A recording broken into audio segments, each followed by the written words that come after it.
Hello everyone, welcome to home classes. आज हम शुरू करेंगे, जैसे कि आप देख पा रहे हैं, हमारा सर्कुलेटरी सिस्टम। ठीक है, सर्कुलेटरी सिस्टम का काम क्या होता है? तो सर्कुलेटरी सिस्टम का काम होता है कि पूरी बॉडी के अंदर न्यूट्रिएंट्स, फूड और कार्बन डाइऑक्साइड हो गई, ऑक्सीजन हो गई, इनको क्या करना, सप्लाई करना। यही किसका काम होता है? हमारे सर्कुलेटरी सिस्टम का होता है। ठीक है, और उसमें जो मेन रोल प्ले करता है वो कौन होता है? हार्ट। ठीक है, तो आज हम वही देखने वाले हैं कि जो सर्कुलेटरी सिस्टम, और सबसे पहले किसको? ह्यूमन हार्ट को, और उसके बाद बाकी सारे ऑर्गेनिजम्स का जो भी सर्कुलेटरी सिस्टम होता है, मोड ऑफ सर्कुलेटरी सिस्टम, वो हम लास्ट में ह्यूमन हार्ट के बाद में देखेंगे। ठीक है, तो शुरू करते हैं ह्यूमन हार्ट से। तो जो ह्यूमन हार्ट होता है, पहले मैं इसका थोड़ा सा कॉन्सेप्ट, जो फैक्चुअल चीज़ें हैं वो बता देती हूँ, उसके बाद जाएंगे हमारे सर्कुलेटरी सिस्टम पे। तो जो हार्ट होता है, तो ये हार्ट, ये जो हार्ट होता है ये कैसा होता है? इसका शेप होता है ट्रायंगुलर। ये कैसा शेप होता है? ट्रायंगुलर। तो कुछ इस तरीके का शेप होता है। ठीक है, दूसरा, इसकी साइज क्या होती है? तो ये लगभग हमारी लेफ्ट फिस्ट, लगभग नहीं, ऑलमोस्ट लेफ्ट फिस्ट के बराबर होता है। लेफ्ट हाथ की जो मुट्ठी होती है उसके बराबर होता है। तो हमने राइट हाथ की मुट्ठी क्यों नहीं ली? क्योंकि राइट हाथ से क्या करते हैं, बहुत बार हम काम करते रहते हैं। ठीक है, और इसको बहुत ज़्यादा यूज़ करते हैं, और इसकी वजह से हमारा राइट हैंड क्या हो जाता है? थोड़ा भारी हो जाता है। तो ये जो हार्ट होता है उसका शेप तो चेंज, उसका वजन तो चेंज नहीं होता। तो ये क्या होता है? हम इसको बोलते हैं कि ये किसके बराबर होता है? लेफ्ट फिस्ट के बराबर, यानी लेफ्ट मुट्ठी के बराबर। ठीक है, अब ये जो हार्ट होता है इसका वजन कितना होता है? वेट। इसका वजन मेल और फीमेल में डिफर करता है। और अगर फीमेल की बात करें तो फीमेल में इसका वजन होता है 230 ग्राम से लेके 280 ग्राम तक हो सकता है। ये चीज़ मैंने पहले भी बताई है कि किसी भी ऑर्गन का वजन डिपेंड करता है हमारे हाइट और हमारे वेट के ऊपर। ठीक है, और मेल्स में ये जो होता है ये कितना होता है? 280 ग्राम से लेके 320 ग्राम्स तक इसका वजन होता है। ठीक है, अब ये जो हमारा हार्ट होता है इसके ऊपर एक मेम्ब्रेन होती है। ये है, ये क्या है? इसके ऊपर एक मेम्ब्रेन होती है, और इस मेम्ब्रेन को हम नाम देते हैं पेरिकार्डियल मेम्ब्रेन। तो ये कौन सी होती है? पेरिकार्डियम मेम्ब्रेन, जो किसको कवर करती है? हमारे हार्ट को कवर करती है। ठीक है, अब ये जो हमारा हार्ट होता है, तो ये इसके ऊपर एक मेम्ब्रेन होती है जो इसको कवर के जैसे कवर करके रखती है। और ये जो हार्ट की ये वॉल होती है, ये बनी होती है 3 लेयर्स से। तो पहली, और ये दूसरी, और ये तीसरी। ठीक है, तो सबसे बाहर वाली जो ब्लैक में दिखाई दे रही है, सबसे आउटर मोस्ट लेयर को हम नाम देते हैं, तो आउटर मोस्ट लेयर को हम क्या नाम देते हैं? एपिकार्डियम। मिडिल लेयर को हम क्या नाम देते हैं? मिडिल लेयर को हम नाम देते हैं मायोकार्डियम। और लास्ट जो इनर मोस्ट, सबसे अंदर वाली लेयर होती है, उसको हम नाम देते हैं एंडोकार्डियम। ठीक है, तो ये 3 लेयर्स होती हैं। अब यहाँ पे जो आपको याद रखना है वो ये याद रखना है कि मायोकार्डियम होती है वो मसल्स को कॉन्ट्रैक्ट करती है। यानी जब भी हमारी हार्ट बीट होती है तो उसमें जो सबसे इम्पॉर्टेंट रोल प्ले करती है वो कौन करती है? मिडिल वाली। ये मसल ही कॉन्ट्रैक्ट होती है और यही क्या होती है? रिलैक्स होती है, और इसके कारण क्या होती है? हमारी हार्ट बीट होती है। ठीक है, तो ये किस में काम आती है? यहाँ की मसल्स क्या करती हैं? कॉन्ट्रैक्ट करती हैं, और इसीलिए ये इम्पॉर्टेंट है कि जो हार्ट बीट होती है और हार्ट में जो कंट्रैक्शन और रिलैक्सेशन होता है वो किसकी वजह से होता है, मायोकार्डियम की वजह से होता है। करेक्ट। इनको आपको ध्यान रखना है कि 3 लेयर्स, अगर नाम नहीं भी याद हो रहे हैं तो चलेगा, बट मिडिल वाली लेयर का नाम याद रखना है कि मायोकार्डियम की जो मसल्स होती हैं वो कॉन्ट्रैक्ट करती हैं, जो किस में पार्टिसिपेट करती हैं, हार्ट बीट्स में पार्टिसिपेट करती हैं। ठीक है, तो इसके ऊपर वाली मेम्ब्रेन को हम बोलते हैं पेरिकार्डियम, और ये 3 मेम्ब्रेन से बनी होती है, एपिकार्डियम, मायोकार्डियम और एंडोकार्डियम। ठीक है, अब देखो हार्ट के पास क्या होता है, इलेक्ट्रिकल सिग्नल्स जाते हैं। आपने देखा होगा कि जब मूवीज सब में तो देखा ही होगा इस तरीके से, जब कोई इंसान जिंदा रहता है तो उसमें क्या होते हैं, इलेक्ट्रिक सिग्नल्स दिखाई देते हैं, और बट जब वो मर जाता है तो उसमें इलेक्ट्रिकल सिग्नल्स नहीं दिखाई देते। तो ये जो इलेक्ट्रिकल सिग्नल्स जहाँ पे रिप्रेजेंट होते हैं उस मशीन को हम बोलते हैं ECG। ठीक है, तो ECG क्या होती है, एक टेक्निक होती है जिस टेक्निक के कारण हम हार्ट के अंदर जो भी इलेक्ट्रिकल सिग्नल्स यानी जो भी फंक्शंस हो रहे हैं उसको रिकॉर्ड करने की टेक्निक होती है। तो इसको बोलते क्या है, इसको बोलते हैं इलेक्ट्रोकार्डियोग्राफी। जिस तरीके से हार्ट के सिग्नल्स को, इलेक्ट्रिकल सिग्नल्स को ECG रीड करता है, वैसे ही हमारे पास एक होता है EEG। तो EEG का मतलब क्या होता है, तो EEG का मतलब होता है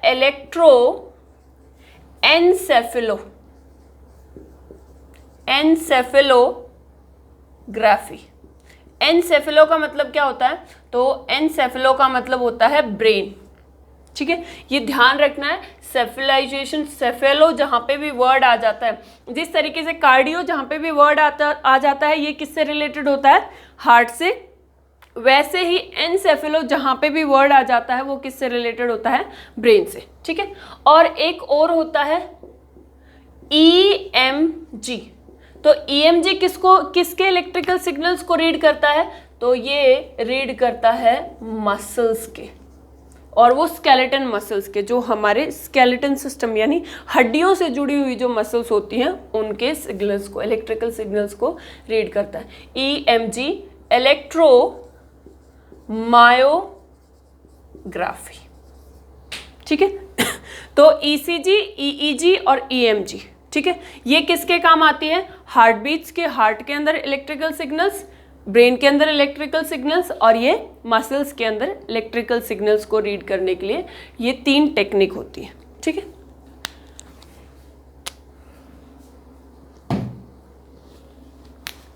ये इसको मैं रब कर रही हूँ।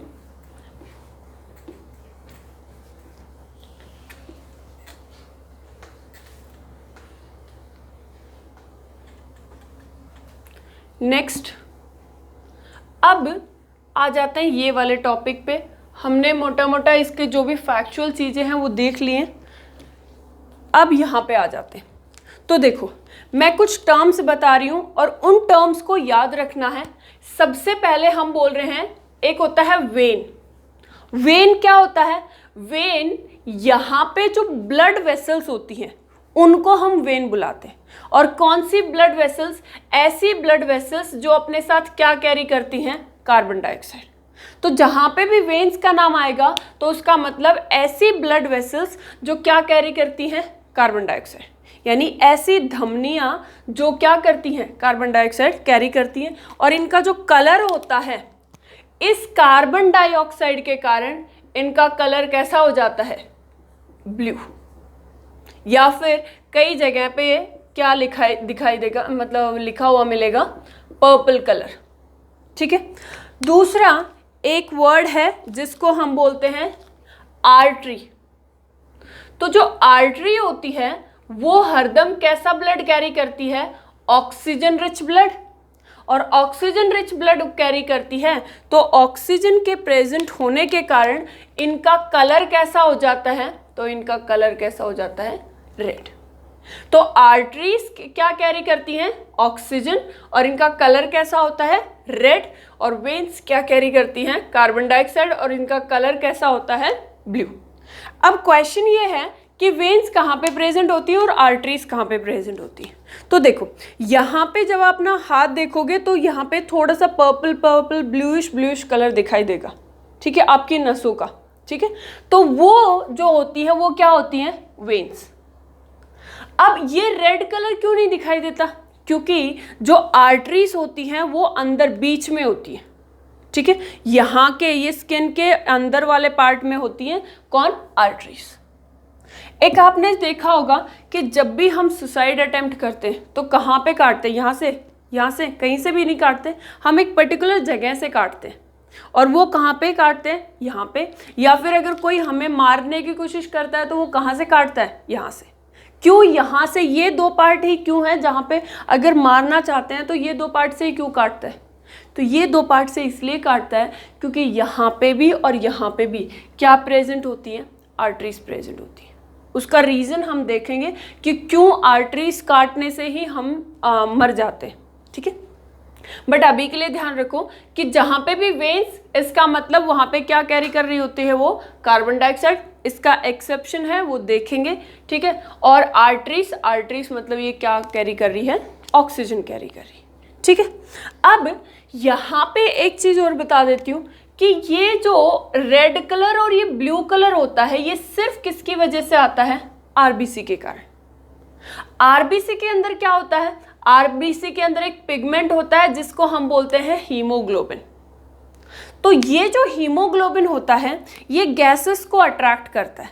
कौन कौन सी गैसेस को, तो सबसे ज़्यादा ये अट्रैक्ट करता है कार्बन मोनोऑक्साइड को, फिर ये अट्रैक्ट करता है ऑक्सीजन को, और उसके बाद ये अट्रैक्ट करता है कार्बन डाइऑक्साइड को, ठीक है। यानी सबसे पहले हीमोग्लोबिन को अगर ये तीनों एक एक दे दिया जाए तो सबसे पहले किसके साथ बाइंड करेगा, कार्बन मोनोऑक्साइड के साथ, क्योंकि इसकी जो एफिनिटी होती है, तो एफिनिटी ये क्या है, एफिनिटी ऑफ हीमोग्लोबिन।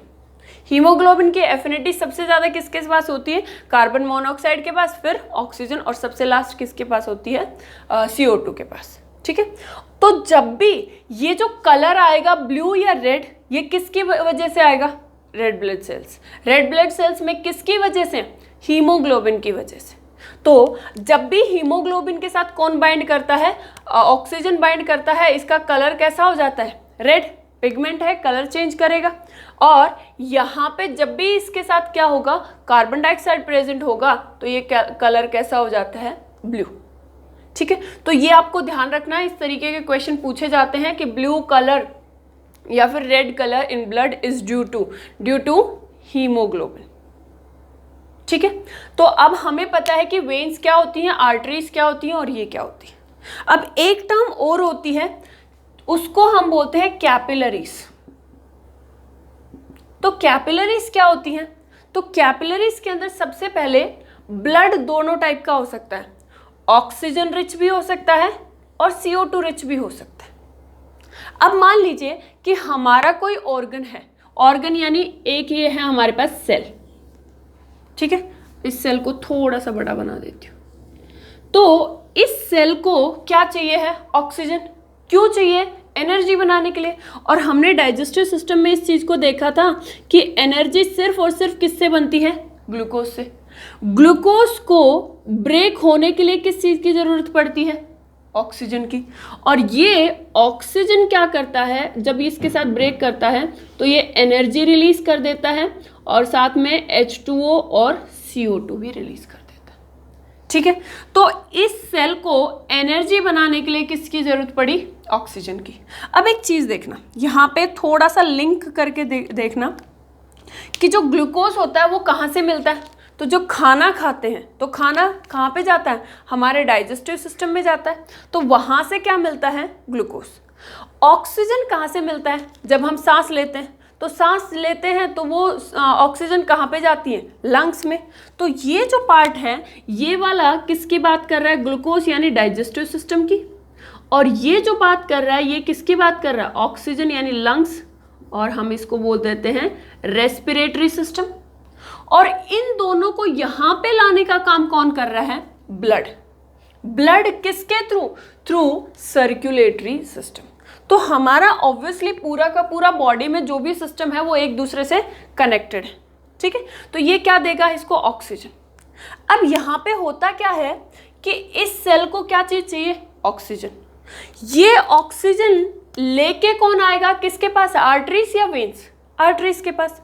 तो ये आर्टरीज के पास रेड कलर यानी आर्टरीज क्या आ रही है, ऑक्सीजन है इसके पास बहुत ज्यादा ऑक्सीजन। और अब ये क्या करेगा, through the process of diffusion, देखो सेल जो सेल की मेम्ब्रेन होती है वो भी बहुत पतली होती है, और ब्लड वेसल्स की मेम्ब्रेन भी क्या होती है, बहुत पतली होती है। और ये क्या करता है, यहाँ पे डिफ्यूज कर देता है किसको, ऑक्सीजन को। और ये यहाँ पे इसके पास वेस्ट चीज क्या पड़ी है, कार्बन डाइऑक्साइड। तो ये कार्बन डाइऑक्साइड को क्या कर देता है, वापस इसको दे देता है, वापस इसको दे देता है। और जैसे ही इसके पास कार्बन डाइऑक्साइड आई, इसका कलर कैसा हो जाता है, ब्लू। तो यहाँ पे ये क्या करेगा, इसका ब्लू कलर बना देगा, ठीक है। और ये जो पार्ट होता है, अब देखो ये तो मैंने क्या किया है, सिर्फ एक सेल में बताया। अब कैपिलरीज देखो क्या होती है कि यहाँ पे बहुत सारी सेल्स है, हर एक सेल को क्या चाहिए होगी, ऑक्सीजन चाहिए होगी। अब हर एक के लिए क्या नहीं आएगी, हर एक के लिए आर्टरी नहीं आएगी, बट ये क्या करेगी, ये ब्लड लेके आएगी यहाँ पे। और ये अब क्या होगी, ऐसे डिस्ट्रीब्यूट हो जाएगी, सब में बट जाएगी, और इसकी लेयर क्या हो जाएंगी, और भी पतली हो जाएंगी। और जिस जिस सेल को ऑक्सीजन चाहिए होगी वो क्या करेगा, दे देगा इसको। जैसे दूध वाला देखा है, वो बहुत सारा दूध लेके आता है और हर घर में जा जाके देता है। तो सेम बात है इसकी भी, ये क्या हो गया, दूध वाला कैन उठा के लेके आ रहा है और ये हर एक सेल को क्या कर रहा है, दूध बांट के जा रहा है, यानी ऑक्सीजन बांट के जा रहा है। अब जब ये जाएगा तो इसके पास क्या रहेगा, इसके पास ये तो खाली रहेगा, बट यहाँ पे ये सेल इसको क्या करेंगे, CO2 दे देंगे, ठीक है, CO2 दे देंगे। जैसे ही इसके पास CO2 आया, ये क्या हो जाएगा, इसका कलर ब्लू। तो अब देखो यहाँ पे ये जो कैपिलरीज होती हैं ये होती है कि जब एक आर्टरी फर्दर बहुत सारे सब यूनिट्स में डिवाइड हो जाती है, उसको हम क्या बुलाते हैं, कैपिलरी। और ये सारी मिलके क्या करती हैं, मिलके ज्वाइन होके वापस से क्या बना देती हैं, वेन। क्योंकि अब इसके पास क्या है, बहुत सारा कार्बन डाइऑक्साइड। तो ये जो होती है, ये जो पार्ट होता है, इसको हम बोलते हैं कि ये क्या है, कैपिलरीज, ठीक है। कैपिलरीज के पास ब्लड कैसा है, अगर जब तक ब्लड नहीं दिया है उसके पास ऑक्सीजन रिच ब्लड है, और जैसे ही ब्लड दे दिया, ऑक्सीजन दे दिया है सेल को, तो वो क्या देता, क्या हो जाता है, कार्बन डाइऑक्साइड रिच, ठीक है। और इस सेल को क्यों, हर एक सेल को, जैसे ये वाला जो पार्ट हो रहा है वो हर एक सेल में हो रहा है, और ये क्या होती हैं, ये होती हैं कैपिलरीज, ठीक है। तो अब आपको ये ध्यान रखना है, वेन्स क्या होती हैं, आर्टरीज क्या होती हैं, और कैपिलरीज क्या होती हैं। तो कैपिलरीज क्या करती हैं, हर एक सेल के अंदर डिस्ट्रीब्यूट करती हैं किसको, ऑक्सीजन को, ये कैरी करती हैं इस तरीके से, ठीक है। नेक्स्ट देखो, वेन्स और आर्टरीज के एक एक एक्सेप्शंस हैं, वो जब हम ये वाले सिस्टम पे आएंगे तो हम देखेंगे। अब देखो, जो मैं यहीं पे पढ़ा देती हूँ एक और बात यहाँ पे, कि ये है हमारा हार्ट। तो जो हमारा हार्ट होता है ये आपको दिख रहा है, इसके अंदर 4 बॉक्सेस दिख रहे हैं, 1 2 3 4। तो इसलिए क्योंकि इसके पास 4 बॉक्सेस होते हैं, अलग अलग होते हैं, इसीलिए ह्यूमन हार्ट होता है वो कैसा होता है, 4 चैम्बर्ड होता है। और इन चैम्बर्स को नाम दिया जाता है, नाम क्या दिया जाता है, जो ऊपर वाले हैं उसको हम बोलते हैं ऑरिकल। कितने हैं, एक ये और एक ये, यानी कितने, हमारे पास 2 क्या होते हैं, ऑरिकल, और नीचे 2 क्या होते हैं, वेंट्रिकल। तो ये जो नीचे वाले पार्ट हैं इसको, ये क्या होते हैं, वेंट्रिकल। अब आपको पता है कि अगर हम कोई डायग्राम बना रहे हैं बायोलॉजी में, तो उसमें क्या होता है कि ये तो हम राइट साइड तो लिख रहे हैं और ये क्या है, लेफ्ट, बट हमारी बॉडी में वो बिल्कुल उल्टा होता है। ये जो हिस्सा होता है ये राइट होता है और ये होता है वो लेफ्ट होता है। ये चीज़ समझ आ गई। तो इसका मतलब देखो, हम यहाँ पे ये राइट साइड ड्रॉ कर रहे हैं, बट हमारी बॉडी में एक्चुअली ये कहाँ पे प्रेजेंट है, लेफ्ट साइड में प्रेजेंट है। ये आपको याद रखना है, समझ में आना चाहिए ये वाला पार्ट, ठीक है। तो ये क्या है, लेफ्ट या राइट, तो ये वाला पार्ट है लेफ्ट। तो हम इसको बोलेंगे कि ये क्या है, लेफ्ट ऊपर वाला पार्ट है, तो ये क्या है, ये अपर चैम्बर बता रही हूँ, ये अपर चैम्बर होते हैं और ये लोअर चैम्बर होते हैं, लोअर चैम्बर। ऐसे ध्यान रख लेना, ए पहले आता है तो पहले कौन आएंगे, ऑरिकल, और वी बाद में आता है तो बाद में कौन आएंगे, वेंट्रिकल्स। तो ये जो है ये कौन है, लेफ्ट या राइट, लेफ्ट, लेफ्ट, और ऊपर वाला चैम्बर है तो ये क्या होगा, ऑरिकल, और लेफ्ट साइड में ये है, और ये तो ये क्या होगा, ये होगा लेफ्ट वेंट्रिकल। ये क्या है, ये राइट वेंट्रिकल और ये राइट ऑरिकल, ठीक है। ये 4 चैम्बर होते हैं, और ह्यूमन हार्ट क्या होता है, 4 चैम्बर होता है। देखो बाकी ऑर्गेनिजम्स में कितने कितने चैम्बर्स हैं वो हम देखेंगे ह्यूमन हार्ट के बाद। तो ये इसको मैं यहाँ पे बना देती हूँ, राइट ऑरिकल। अब इसमें ये देखो, इस राइट ऑरिकल में क्या होता है, एक क्लस्टर, गुच्छा होता है कुछ सेल्स का। तो ये जो गुच्छा होता है सेल्स का वो यहाँ पे प्लेस होता है। इसमें बहुत सारी सेल्स होती है, क्लस्टर ऑफ सेल्स, एक गुच्छा होता है, और इस गुच्छे को हम क्या बोलते हैं, इस गुच्छे को हम बोलते हैं सैन, ठीक है। अब ये सैन होता क्या है, तो सैन क्या होता है, SAN, याद रखना CGL का क्वेश्चन है ये। तो सैन क्या होता है, सैन होता है साइनो आर्ट्रियल नोड। नोड का मतलब क्या होता है, गांठ जैसी। तो ये क्या है, एक गुच्छा है किस चीज का, साइनो आर्ट्रियल सेल्स। सेल्स का नाम क्या है, साइनो आर्ट्रियल। इसको हम बुलाते हैं कि ये क्या होता है, पेस मेकर होता है। और CGL का यही क्वेश्चन था कि इनमें से कौन सा पेस मेकर है, तो पेस मेकर कौन सा होता है, सैन। और ये जो पेस मेकर होता है ये कैसा होता है, नेचुरल होता है, ठीक है, जो हमें बचपन मतलब जन्म से मिलता है। तो ये नेचुरल पेस मेकर कौन होता है, सैन। अब एक चीज देखो कि हम बोलते हैं कि हम हार्ट डोनेट कर सकते हैं। हार्ट क्या ये पूरा का पूरा जो मुट्ठी वाला पार्ट है वो सारा का सारा डोनेट कर सकते हैं, नहीं, सारा पार्ट डोनेट नहीं कर सकते। हम सिर्फ और सिर्फ किसको डोनेट करते हैं, सैन को डोनेट करते हैं। तो हम यहाँ पे डोनेट किसको करते हैं, तो सैन को किस में यूज करते हैं, डोनेशन में, कैन बी डोनेटेड, करेक्ट। अब इसका फंक्शन क्या है, तो इसका फंक्शन क्या है कि हम बोल रहे थे कि जो हार्ट होती है वो 3 मेम्ब्रेन से बना होता है, 3 लेयर्स होती हैं। 3 लेयर्स में हम बोल रहे थे कि एक लेयर होती है वो मिडिल लेयर, वो कौन सी होती है, मायोकार्डियम। और हम बोल रहे थे कि ये मसल्स को क्या करती है, कॉन्ट्रैक्ट करती है। किसकी मसल्स को, ये हार्ट की मसल्स को कॉन्ट्रैक्ट करती है। कॉन्ट्रैक्ट करने का काम कौन करता है, पेसमेकर। ये सिग्नल जनरेट करेगा और ये हार्ट, ये मायोकार्डियम क्या हो जाएंगे, कॉन्ट्रैक्ट हो जाएंगे। तो ये क्या करता है, कॉन्ट्रैक्शन ऑफ हार्ट। हार्ट का कॉन्ट्रैक्शन कौन करता है, पेसमेकर। बट अगर देखो नॉर्मली हम क्या करते हैं, हम बोलते हैं कि ब्लड पंप होता है, ब्लड पंप होता है। तो पंप कब होगा, मान लो ये हार्ट है, अगर मैं इसको ऐसे स्क्वीज करूंगी, ऐसे दबाऊंगी, तो ये क्या करेगा, जितना भी इसके अंदर ब्लड है इसको पंप कर देगा। और अब ये क्या होना, स्क्वीज तो हो गया यानी कॉन्ट्रैक्ट तो हो गया, अब रिलैक्स भी होना चाहिए। तो रिलैक्सेशन का काम पेसमेकर नहीं करता, ठीक है। तो हम यहाँ पे बोल रहे हैं कॉन्ट्रैक्शन ऑफ हार्ट। और कॉन्ट्रैक्शन ऑफ हार्ट होता है, उस प्रोसेस को हम एक नाम देते हैं, और वो प्रोसेस क्या होता है, तो वो प्रोसेस होता है सिस्टोल,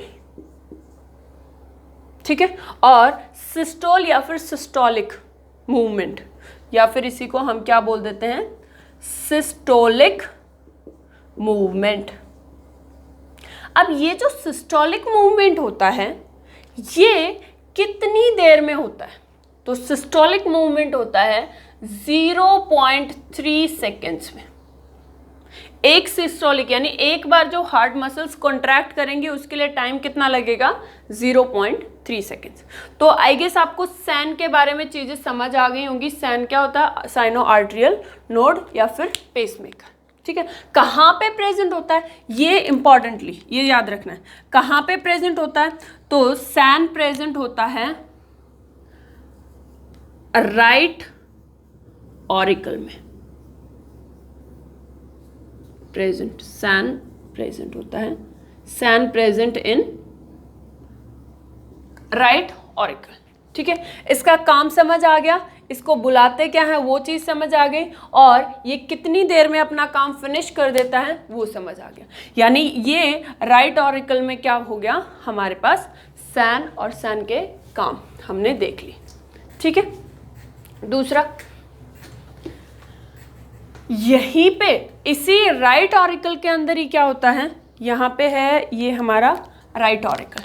राइट ऑरिकल में यहाँ नीचे के पार्ट में, ये वाले पार्ट में, यहाँ पे होता है एवियन। ठीक है, तो ये क्या है, ये सैन था और ये क्या है, ये होता है एवियन। एवियन क्या होता है? AVN atrio ventricular node. तो ये जो आर्ट्रियो वेंट्रिकुलर नोड है इसका काम क्या होता है? पेसमेकर से बिल्कुल ऑपोजिट। पेसमेकर से बिल्कुल ऑपोजिट यानी वो क्या कर रहा था, वो कंट्रैक्शन ऑफ हार्ट मसल्स कर रहा था, और ये क्या कर रहा था, ये relaxation of heart muscles relax कर रहा था। और इस रिलैक्सेशन के प्रोसेस को हम क्या बोलते हैं? हम बोलते हैं डायस्टोलिक या फिर मूवमेंट या फिर डायस्टोल मूवमेंट। और ये जो मूवमेंट होता है इसके लिए टाइम कितना चाहिए होता है? तो इसके लिए टाइम चाहिए होता है 0.5 सेकेंड्स। देखो ये जो टाइम की बात कर रहे हैं हम सिर्फ और सिर्फ अडल्ट में बात कर रहे हैं। ठीक है, और ये क्या करता है, रिलैक्सेशन ऑफ हार्ट मसल्स कितनी देर में होता है? 0.3 सेकेंड्स में। अब एक हार्ट बीट का मतलब क्या है कि कॉन्ट्रैक्ट होना रिलैक्स होना, कॉन्ट्रैक्ट होना रिलैक्स होना, यही क्या होगी एक हार्ट बीट। यानी one heart beat is equal to कौन कौन से मूवमेंट, दोनों मूवमेंट ऐड होंगे, वन है ये डायस्टोलिक मूवमेंट और सिस्टोलिक मूवमेंट। तो डायस्टोलिक मूवमेंट कितनी देर में हो रहा है? 0.5 सेकेंड में, और सिस्टोलिक मूवमेंट कितने देर में हो रहा है? 0.3। यानी एक हार्ट बीट को खत्म होने के लिए टोटल कितना टाइम चाहिए? 0.8 सेकेंड्स। यानी 1 सेकेंड भी नहीं, 1 सेकेंड से पहले। इसीलिए 1 मिनट यानी 1 मिनट में हमारा हार्ट कितने बार बीट करता है? हार्ट बीट कितनी होती है? 72। यानी 1 मिनट में कितनी सेकेंड्स होती हैं? 60। और ये कितनी कर जाता है हार्ट बीट्स? 72 टाइम्स। ठीक है, तो ये क्यों होता है? क्योंकि एक हार्ट बीट में सिर्फ 0.8 सेकेंड्स का टाइम लगता है। ये आई गेस आपको अच्छे से समझ आ गया होगा। सैन क्या होता है, एवियन क्या होता है, इंपॉर्टेंट है। दोनों ही किस में प्रेजेंट होते हैं? राइट ऑरिकल में। ठीक है, ये जो अब ये वाला पार्ट देखो, यहाँ पे ये क्या है, यहाँ पे ये 3 छेद से हैं। ये क्या है? ये ट्यूब है। राइट ऑरिकल से जब ब्लड राइट वेंट्रिकल में आएगा तो वो किसके थ्रू आएगा? इन वॉल्व्स के थ्रू आएगा। और ये जो वॉल्व्स होते हैं इनको हम बोलते हैं ट्राइकस्पिड। यानी 3 जो वॉल्व्स होते हैं उसको हम बोलते हैं ट्राइकस्पिड, और ये वॉल्व्स। अब क्वेश्चन पूछा जाता है ट्राइकस्पिड वॉल्व्स में किस तरीके का ब्लड होता है। ठीक है, तो अभी के लिए मैं ये बता देती हूँ CO2 रिच कैसे वो देखेंगे, बट यहाँ पे लिख लो ब्लड कैसा होता है? CO2 rich blood. और यहाँ पे होता है, और दूसरा ये भी ध्यान रखना है, राइट वाले में कितने होते हैं? ट्राइकस्पिड। राइट वाले हार्ट में, ये राइट है ना ये वाला पार्ट, तो वेंट्रिकुलर और ऑरिकल ये दोनों ही क्या है, ये राइट वाला हिस्सा और ये लेफ्ट वाला हिस्सा। तो यहाँ पे जो वॉल्व्स होते हैं वो दो होते हैं, इसीलिए इसको हम बोलते हैं कि ये क्या होता है, डाइकस्पिड वॉल्व्स। ठीक है, ये ट्राइकस्पिड और ये डाइकस्पिड। ध्यान ये रखना है, ये राइट साइड में राइट हार्ट में कौन प्रेजेंट होता है, ट्राइकस्पिड, और लेफ्ट वाली साइड कौन प्रेजेंट होता है, सॉरी डाई नहीं बाइकस्पिड। बाइकस्पिड वॉल्व्स और ये ट्राइकस्पिड वॉल्व्स। ठीक है, ये चीज समझ आ गई। 4 चैम्बर्स होते हैं, एवियन क्या होता है और पेसमेकर क्या होता है, यानी सैन क्या होता है। देखो अब मैंने इतना बेस क्रिएट कर दिया है कि बिल्कुल एकदम कोई भी चीज़ बेसिक से उठा के यहाँ तक, ठीक है, कि आप ये वाले जो पार्ट अभी जो सर्कुलेशन पढ़ेंगे वो बहुत अच्छे से समझ सकते हैं, जो कि हम पढ़ेंगे हमारी नेक्स्ट क्लास में। Thank you.